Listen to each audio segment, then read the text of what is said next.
literally seconds before I pressed record, I noticed that my hair was messy. And keep in mind, I just got showered and cleaned up. And no kidding, less than an hour, I'm getting my hair cut.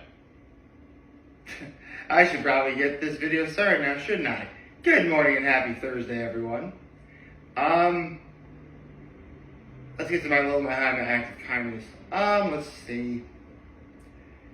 My high is I finally got a good night's sleep last night. I guess my low would be,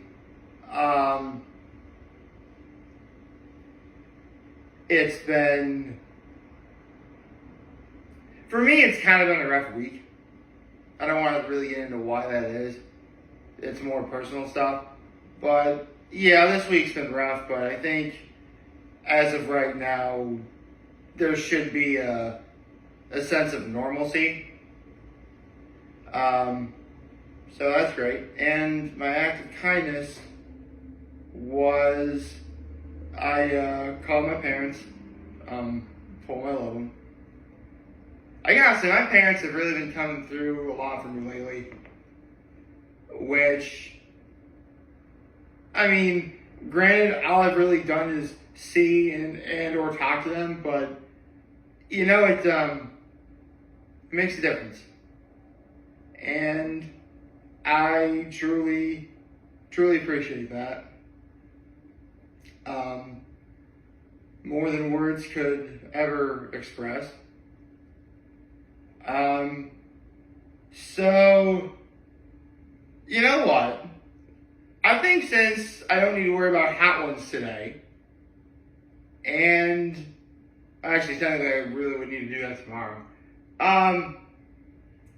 Since I don't necessarily need to worry about hot ones or anything like that today, I think a little some fun is in order. Because if Monday morning's video is any indication, I love the movie KPop Demon Hunters. And I've been watching scenes from that movie non-stop since I first heard it came out. I just didn't have... Actually, I've been watching... Here's the thing, I was trying to avoid listening to music and stuff like that until I saw it. And then I finally saw it. So, yeah. Where do I even go with this one? Because, I mean, if I wanted to be lazy, I would just simply say my favorite scene in the movie is all of them. Of course, that really wouldn't make for a good video. This video would only be a few minutes long, and you would be left wanting more. I don't want that. So, let's see. I mean, here's the thing. I mentioned earlier this has been an emotional week. There's some, and during this week, that obviously during this time as I saw K-Pop Demon Hunters. So part of me really can't like watch or listen to any of the movie or music without crying a little bit. But you know what? That's a good thing. Because, you know, that's, you know what it does? It speaks to how great the movie is. And I've been watching like some, like, on YouTube, there's a lot of like behind the scenes videos and stuff like that. Like, you know, like cast, the directors, because there's two people, a guy and a girl. Maggie Kane and Justin, Apple something. I'm sorry. If I butchered either one of those names, I'm sorry. But where do I? Man, this movie's so good. It really would be hard for me to narrow down one truly great scene. I mean, the opening sequence alone, which is definitely a song I probably listen to the most. How It's Done. That's the name of the song, How It's Done. That's definitely a song you listen to if you want to get, like, hyped. Or better yet, like, if this was still if I was still in my marathon running days, How It's Done would probably be the song I hear as I'm running. but that's just me. Actually, I can't really talk about music without talking about the very, very, very opening of the movie, where it tells the story of how this world's universe works. You know, demons come, they take the souls of people, but three women who also have very powerful voices, you know, are able to fight the demons away and create the Hun Moon, which keeps the demons from entering our world. And, like, and someone actually, whoever first did this, like, they deserve some sort of reward. Because someone actually edited that opening scene. It's a YouTube video, don't worry. Edited the opening scene where because listen, in a movie like this, of course, it's going to have like some sort of narrator, you know, narrating dialogue, you know, tell us how the world works. Of course, there is. Someone edited that out, so all you hear are those first three chosen ones singing, like, in the background. Sorry? It's so beautiful, it actually gets me to cry. Think about that for a second.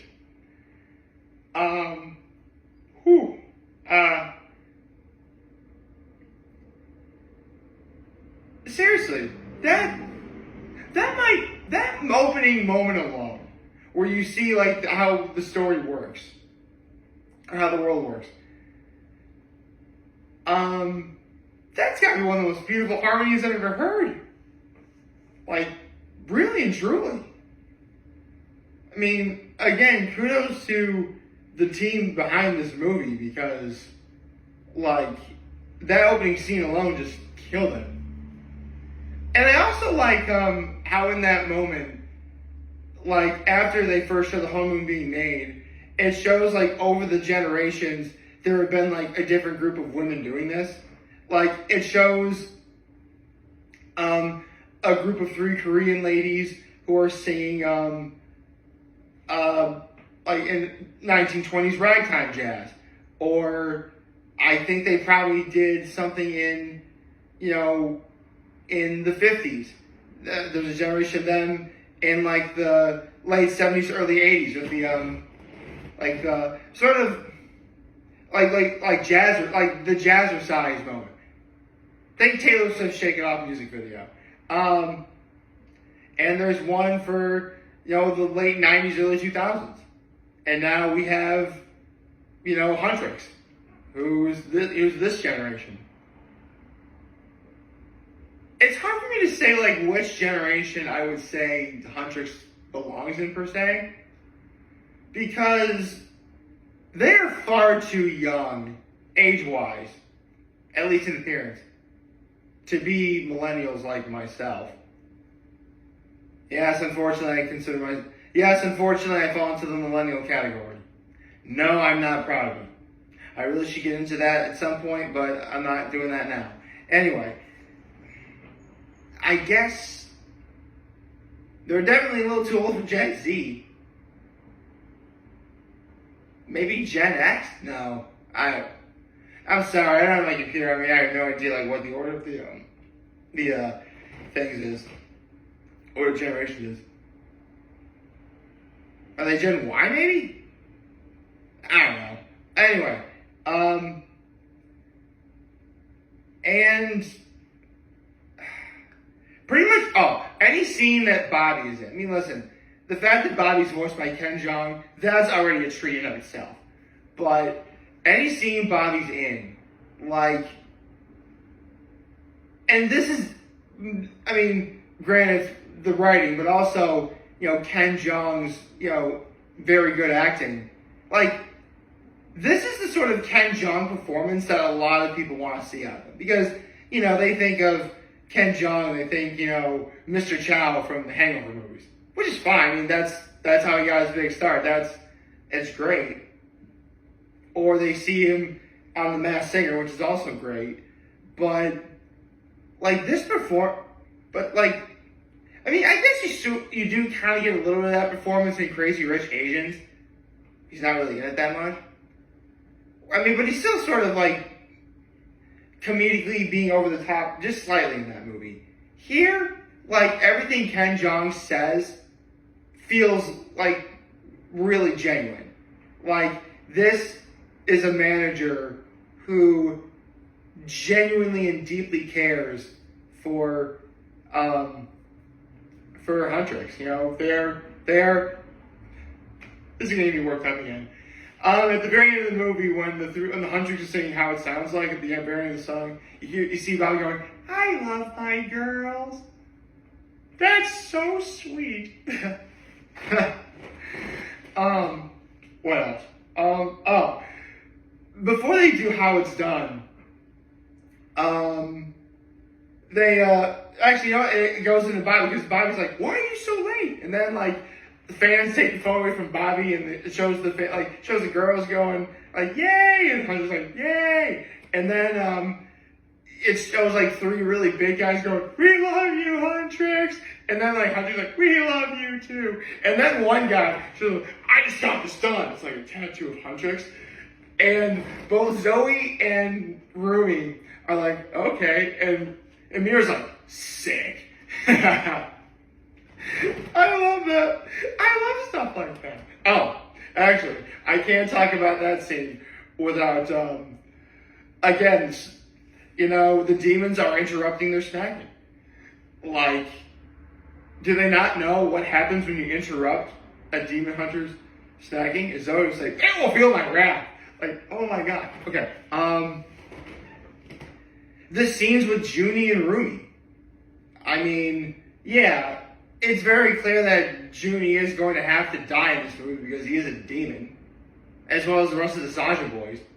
But you do genuinely feel for his story.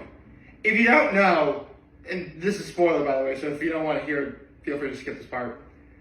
400 years ago, Junie was a young man who lived in poverty with his mother and little sister. And, you know, they, you know, that, you know, nary a penny to their name. You know, the idea of going to bed with a full stomach, you know, was a pipe dream at best. And the one thing Junie had, though, was a very powerful voice, but no one noticed him. That's when he made his deal with Grima, and that's how, you know, he, you know, got famous and how he was able to live the life of luxury. But he had to leave his mother and little sister behind. And it shows a very sad and it's a beautifully sad moment where, like, you see the guards, including him, like, tell his mother and little sister, "Listen, you can't come into the palace with us." Like, that's genuinely sad. I mean, listen, people straight up abandoning their families in order to get ahead in life is sad, but it's nothing new. But very rarely do you ever have it done so well, where not only do you see the people being affected by what the decision this person makes, but how the person who made the decision themselves feels, if that makes sense. You never really see that very much.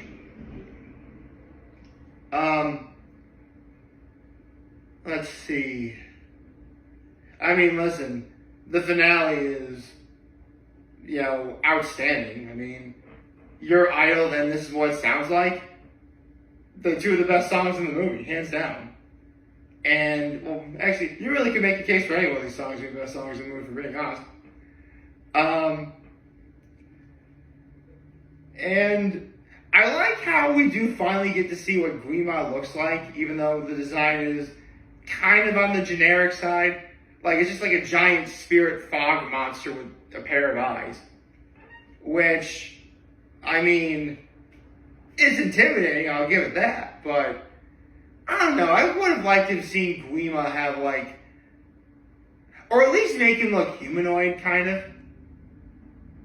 I don't know, maybe they'll touch more on this in a sequel. If they make it. Again, I gotta go with Classic Man D. If they don't make a sequel to this movie, I'll cancel my Netflix subscription. Let's see, I talked about all the scenes with Bobby. Obviously, I mean, I can't talk about anything Bobby does other than that one scene with he was like, the Soda Pop thing. I mean, Soda Pop is an unbelievably catchy song. Seriously, like, I mentioned on Monday's video that I can totally see KPop Demon Hunters getting the Oscar for Best Animated Picture.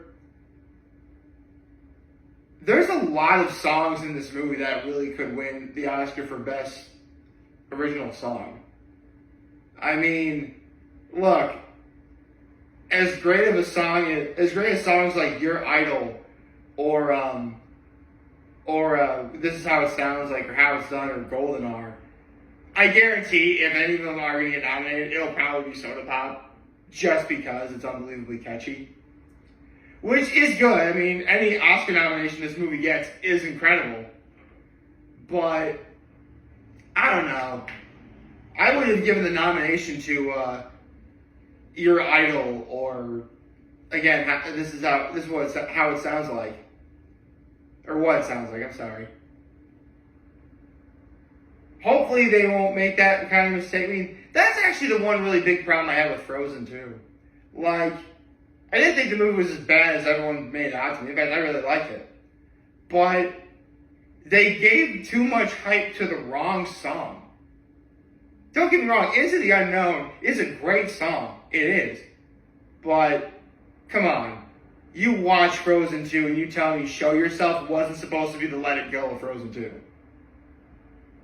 I defy you to watch Frozen 2, listen to the song Show Yourself, and think, this is the movie's Let It Go. And not say that. And not say this is Let It Go. I am telling you right now, Show Yourself, you know what, I think is actually one of Disney's best songs, but that's just me. Although, I mean, Disney isn't doing bad per se, but, I mean, earlier this summer, I would have thought Elio was a near shoo-in for winning Best Animated Picture, but then entered K-Pop Demon Hunters, and everything changed forever. Speaking of things changing, I'm getting my hair cut soon. If you haven't seen K-Pop Demon Hunters, I implore you to go watch it. Like, hack someone's Netflix subscription if you have to. You need to see this movie. Although I did hear that in select Regal theaters, it will be coming for a sing-along. Which sounds pretty sick. I mean, listen, I've already seen it. I don't really plan. I mean, I don't know if I do it or not. I'll have to see. Anyway, I hope you like this video. If you like, subscribe to the YouTube channel, follow me on social media. As always, I'm very humble. This video for all you guys are watching Joe video. Hope you have a wonderful, wonderful, wonderful Thursday. And remember, if you guys want to talk to me, we're here to let anyways back. Take care and make good choices. 607 all day, baby.